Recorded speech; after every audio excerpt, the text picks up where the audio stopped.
akan tutorial untuk distance learning dengan role peserta. Peserta sendiri diharapkan login dengan nick-nya dan password-nya itu sama seperti NIP. Di sini saya coba login. Lalu ketika sudah login, pertama kali hal yang harus dilakukan adalah memilih golongan. Pastikan golongan tidak salah pilih karena ini berpengaruh dengan soal aktualisasi yang akan diberikan. Lalu jika ada kesalahan dalam pengisian, ini juga akan menjadi kesalahan yang akan berujung dengan tidak sesuainya penilaian akhir. Maka harus berhati-hati dengan golongan yang akan dimasukkan. Misal di sini golongannya adalah 3A, lalu kita simpan. Di sini nantinya akan ada tampilan tentang saya, lalu informasi, lalu pelatihan yang diikuti. Dalam hal ini, peserta tahu bahwa dia angkatan berapa dan kelompok berapa. Dan untuk pelatihannya sendiri bernama apa dan tanggalnya dari kapan sampai kapan. Lalu setelah melihat data ini, kita lakukan klik detail. Nah, pada di sini harapannya para peserta itu mengabsen harian peserta. Nah, pada di sini absen pagi dibuka pada pukul 7 dan absen sore dibuka pada pukul 15 sampai 16. Harap absen sesuai dengan jam ini. Ketika tidak dalam jam ini, maka di report akhir, artinya di report pada saat kita melakukan absen, maka dia tidak maka dia tidak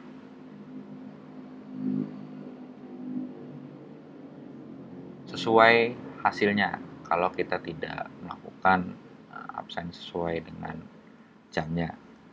Lalu kita kembali. Pada saat di sini kita coba kelas pelatihan online.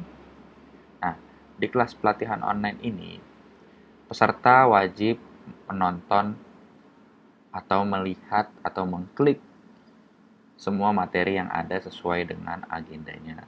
Ketika hari itu tanggal 8 September, maka 8 September 2020, maka harus diklik pada tanggal tersebut. Jangan lebih lambat maupun lebih cepat. Seperti ini, misalnya 9 September, saat ini 8 September, namun kenyataannya peserta itu mengklik, ini tidak apa-apa. Hanya saja jangan melakukan kuis terlebih dahulu, karena jam pelaksanaannya pada saat ini. Seperti itu. Lalu kita coba lihat di sini ada materi umum pelatihan, di mana ini bebas akses, peserta bebas akses dan pengenalan instansi juga peserta bebas akses. Lalu di sini ada materi MOOC yang mana sebelum LMS ini berlangsung, para peserta juga sudah mengikuti MOOC, di mana ini materinya sama dengan MOOC yang ada di sistem MOOC.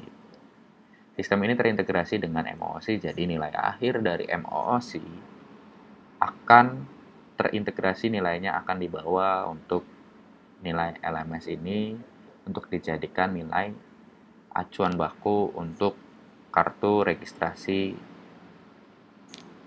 peserta atau KRA yang memang ditujukan untuk sebagai kelulusan dasar CPNS. Lalu kita coba klik materi, di mana ini kalau kita klik, ini bisa kita lihat filenya. Kita lihat lalu kita pelajari. Nantinya seperti itu. Dan kalau kita lihat di sini ada live chat. Nah, di sini teman-teman juga bisa melakukan live chat dengan pesertanya, dengan dengan kelompoknya gitu. Jadi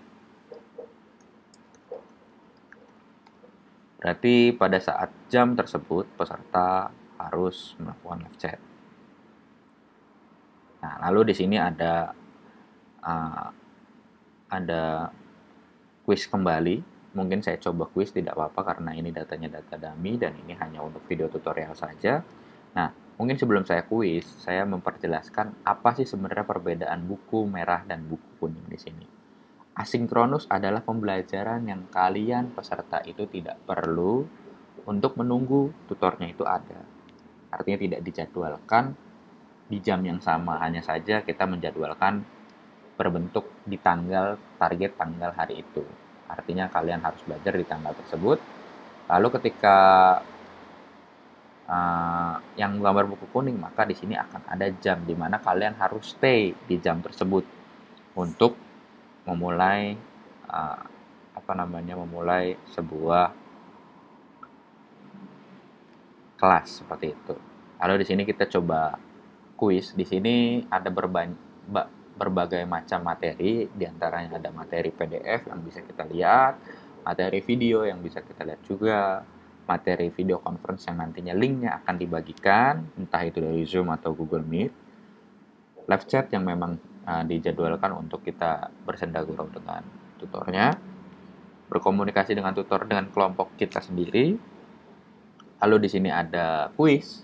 Kuis itu yang nantinya kuis akan dibagi dua kelompok. Yang pertama adalah kelompok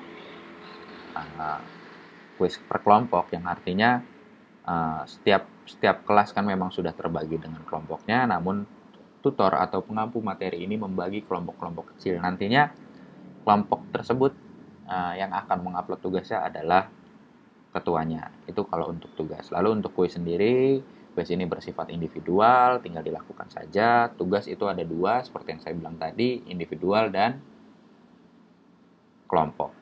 Lalu di sini kita bisa melihat evaluasi akademik nantinya ketika agenda 3 berakhir, teman-teman dari peserta ini akan melakukan ujian evaluasi akademik. Dan pada saat pembelajaran agenda 4 berakhir, maka teman-teman akan melakukan aktualisasi. Lalu kita coba untuk kuis, di mana kita lakukan kuis di sini. Di sini pengetahuan tentang Pancasila. Nah, di sininya nanti akan ada sebuah pertanyaan dan kita bisa melihat filenya gitu. Di sini datanya data dummy. Mungkin saya coba simpan saja. Di sini nantinya akan langsung keluar penilaian secara sementara, dan itu akan memperlihatkan berapa benar kita dan berapa salah kita.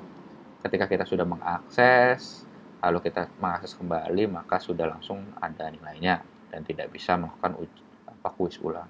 Lalu kita coba kembali di sini. Di sini kita lihat Dr. Rahmat Effendi juga. Ini kita pematerinya adalah beliau. Lalu kita coba sini. Di sini kita coba Pancasila ke-1 itu apa? Mungkin kita coba salahkan dulu. Lalu jelaskan tentang Indonesia. Indonesia adalah negara kepulauan. Nah, dari teman-teman peserta menjawabnya juga harus mendeskripsikan menjawab dari pertanyaan tersebut. Jangan seperti ini hanya data dummy, tolong jangan dicontoh, hanya untuk tutorial saja. Lalu di sini siapa Ibu Soekarno, yang kita ketahui adalah Ida Ayu Nyoman Rai. Di sini juga kita bisa lihat file lampirannya kalau memang ada itu dan penjelasan dari kuis tersebut. Lalu kita coba simpan dan di sini akan muncul berapa pertanyaan yang benar. Nah, di sini terima kasih telah menyelesaikan kuis. Benar 1 dari 3 pertanyaan, yang mana tadi ada 2 pilihan ganda dan 1 pilih esai. Dan untuk jawaban esai akan diperiksa terlebih dahulu oleh tutor. Jadi tutor akan diperiksa dulu, baru kita akan melihat nilai kita di halaman ini untuk kuis tersebut. Lalu kita kembali ke tugas. Kita coba tugas. Di sini ada tugas yang memang individual. Jenis tugasnya adalah individual, di mana kita bisa melakukan lihat file tugasnya. Di sini kalau kita mau lihat file tugas, tinggal klik saja. Lalu kita coba untuk lalu kita bisa untuk menguploadkan file, lalu kita coba simpan seperti itu.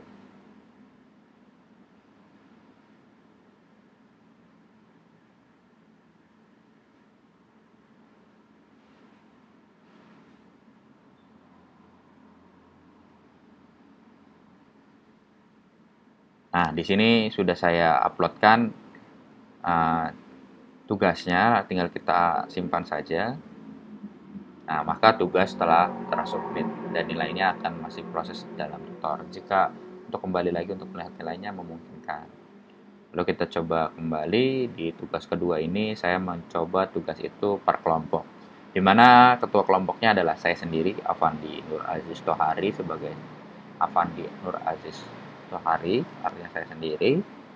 Lalu di sini kita juga bisa upload tugas. Dan ini tugas itu hanya menguploadkan uh, ketua kelompoknya saja, seperti itu. Saya percepat untuk uh, mempercepat tutorial ini. Lalu kita juga bisa melihat evaluasi akademik. Di sini kita evaluasi akademik. Di sini diberikan waktu 2 jam 15 menit untuk melakukan penjawaban. Nah, di sini ada judul kasus dan detail kasusnya. Jelas di sini judul kasus dan detail kasus ini setiap orang nantinya akan berbeda, maka harus fokus untuk menjawabnya. Dan jangan sampai lebih dari 2 jam 15 menit. Jawab dengan sungguh-sungguh, harus sesuai dengan apa yang dipertanyakan. Di sini mungkin saya hanya mencoba saja. Lalu kita simpan. Nah, di sini sudah ada jawabannya. Lalu kita kembali. Nah, di sini setelah itu kalau kita balik ke evaluasi akademik sudah terjawab. Jadi evaluasi akademik itu dilakukan 2,5 jam. Lalu kita coba kembali ke aktualisasi. Di aktualisasi ini kita tinggal melakukan upload yang memang kita file telah kita buat. Misal pada laporan perancangan aktualisasi kita upload apa, minggu 1, minggu 2, minggu 3, dan laporan final itu apa. Perlu catatan, judul penulisan di laporan final ini yang akan menjadi sebuah tulisan yang akan dibawa untuk pencetakan sertifikat. Harap sertifikatnya juga harap tulisannya juga jangan typo dan jangan salah, karena ini akan dijadikan sertifikat. Lalu bagaimana kita menguploadnya? Tinggal mengupload file saja. Mungkin coba saya uploadkan. Nah, di sini sudah saya uploadkan dengan example file PDF, dan perlu jadi catatan, upload ini hanya ada sekali, tidak bisa meniban, harap hati-hati. Lalu kita coba di sini judul penulisannya apa? Penulisan tes, seperti itu. Kita simpan. Nah, di sini akan muncul penulisan tes di sini. Lalu kita coba untuk kita live chat dengan coach, memungkinkan. Kalau tadi sebelum kita live chat dengan tutor, yang artinya tutor itu per kelompok, di sini kita chat dengan coach yang artinya personal, seperti itu. Dan di sini kita juga bisa laporan final, tinggal diupload saja, dan memang ketika sudah diupload akan muncul seperti ini, seperti itu. Ya, kira-kira seperti itu tutorialnya. Harap mengikuti alur yang memang sudah disediakan oleh pihak Lemdik. Entah itu uji coba atau entah itu sudah mulai benar-benar latsar, harap sudah jelas instruksinya dan dilakukan sesuai dengan prosedur yang ada. Terima kasih. Wassalamualaikum warahmatullahi wabarakatuh.